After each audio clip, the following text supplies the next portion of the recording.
pergi ke samudra menggunakan kapal selam. Cuacanya panas dan juga lembab. Apabila nanti saya mengucapkan salam, jangan lupa rekan-rekan untuk menjawab Assalamualaikum warahmatullahi wabarakatuh. Hamdan wa syukran lillah. Assalatu wassalamu ala rasulillah wa ala alihi wa mawala amma ba'dah. Hadaratul mukarramin abinal kiram Khalid Ulfi Fatkur Rahman abinal kiram Asad Taris Nasution Fatkur Rahman uminal kiram Husnul Halimah uminal kiram Ifah Fauzia, yang senantiasa kita tadah-tadahkan ilmu beserta tetesan barokahnya. Dan tak lupa kepada teman-teman yang insyaallah dimuliakan oleh Allah Subhanahu wa taala. Pertama dan yang paling utama, marilah kita panjatkan puja dan puji syukur kehadirat Allah Subhanahu wa taala yang mana telah memberikan kita rahmat beserta hidayahnya, sehingga kita semua dapat berkumpul di majelis yang insyaallah mubarak ini tanpa ada suatu halangan apapun. Kedua kalinya, sholawat beserta salam semoga tetap tercurahkan kepada junjungan kita Nabi Agung Nabiullah Nabi Muhammad Sallallahu Alaihi Wasallam, yang mana beliaulah satu-satunya Nabi yang telah membawa kita ke negeri yang lurus, negeri yang terang benderang, dan satu-satunya Nabi yang dapat memberikan syafaat besok di yaumul qiyamah. Amin amin ya rabbal alamin. Dan ketiga kalinya, berdirinya saya di sini sebagai peserta lomba khitobah nasional. Delegasi dari Pondok Pesantren Al-Manar akan menyampaikan sepatah dua patah kata yang berjudul Peran Santri dalam mengembangkan pondok pesantren di era Society 5.0.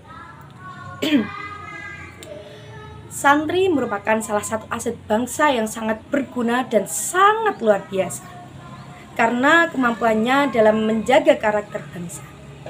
Dan seorang santri pun mampu memainkan strategi untuk memajukan dan mengembangkan Indonesia ke yang lebih maju. Dan seorang santri pun tidak hanya dapat mengembangkan misi lokal nasional saja, akan tetapi beliau juga dapat mengambil misi-misi modernisasi yang ada saat ini.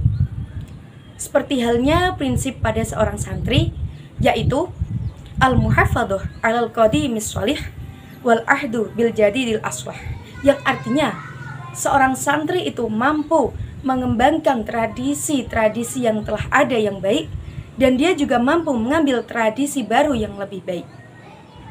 Jadi, seorang santri itu harus mampu mengembangkan tradisi-tradisi yang sudah ada, seperti halnya ajaran-ajaran dari ulama-ulama terdahulu, ajaran dari wali-wali songo terdahulu, ajaran dari waliullah terdahulu. Seorang santri nggak boleh menghilangkan tersebut. Kita sebagai seorang santri harus mengembangkannya, menjaganya, melestarikannya.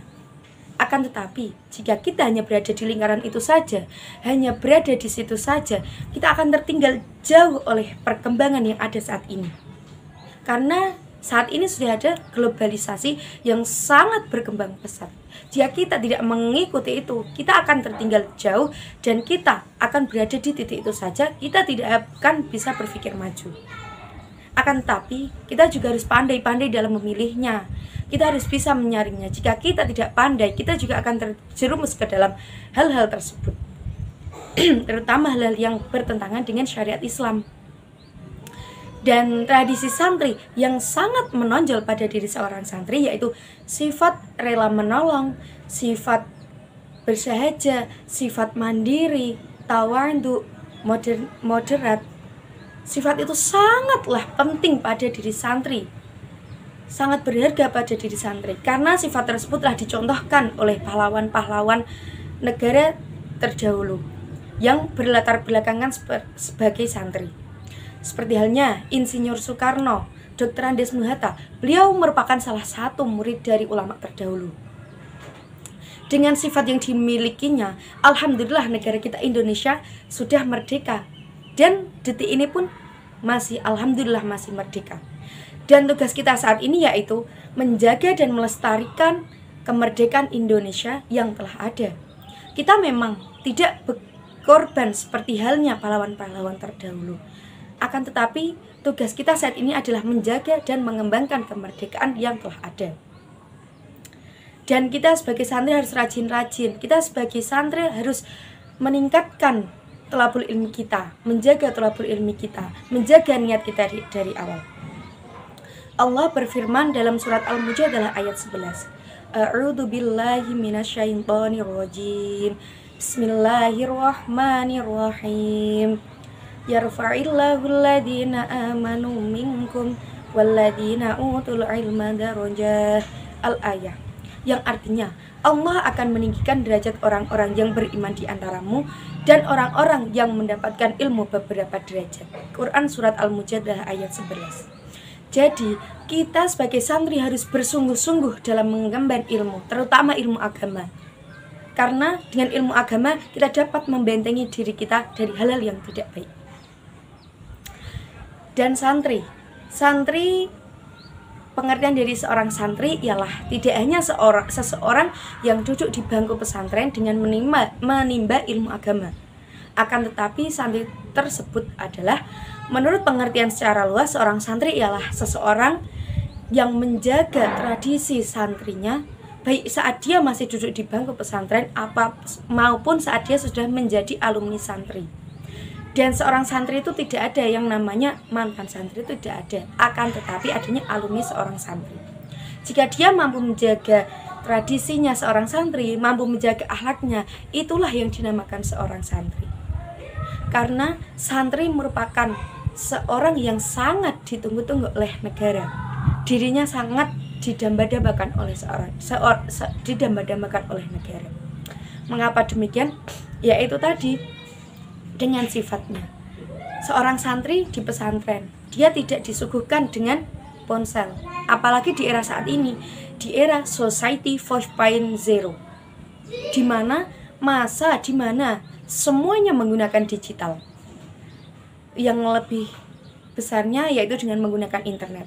Belajar dengan internet, sekolah dengan internet, belanja dengan internet, semuanya dilakukan dengan internet. Dan yang lebih parahnya lagi, pekerjaan-pekerjaan rumah seperti hanya menyapu, mengepel, memasak, semuanya malah dilakukan dengan robot. Sedangkan seorang santri, dia di pesantren, dia semuanya masih menggunakan tangannya, menyapu dengan tangan, memasak dengan tangan. Dan seorang santri pun semuanya apa-apa dilakukan dengan hasilnya sendiri. Dan seorang santri juga mampu tidak menggunakan ponsel di dalam pesantren. Coba bayangkan, jika seorang santri di pesantren dengan menggunakan ponsel, apakah dia fokus dengan tujuannya? Apakah dia akan fokus dengan niat awalnya? Kemungkinan besar dia tidak akan fokus. Karena saat dia ingin belajar, saat dia ingin menghafal, saat dia ingin murojaah, tapi di depannya dia dihadapkan dengan ponsel, dia akan terhilangkan semua niat-niat itu. Dia akan fokus kepada ponselnya. Seakan-akan ponsel itu mengajaknya dia untuk mendekat dan memainkannya. Jadi seorang santri, dia dapat menahan nafsunya untuk tidak menggunakan ponsel. Dan apakah seorang santri tertinggal jauh oleh globalisasi saat ini? Tidak. Mengapa demikian? Karena di pesantren juga pasti akan ada masa liburnya.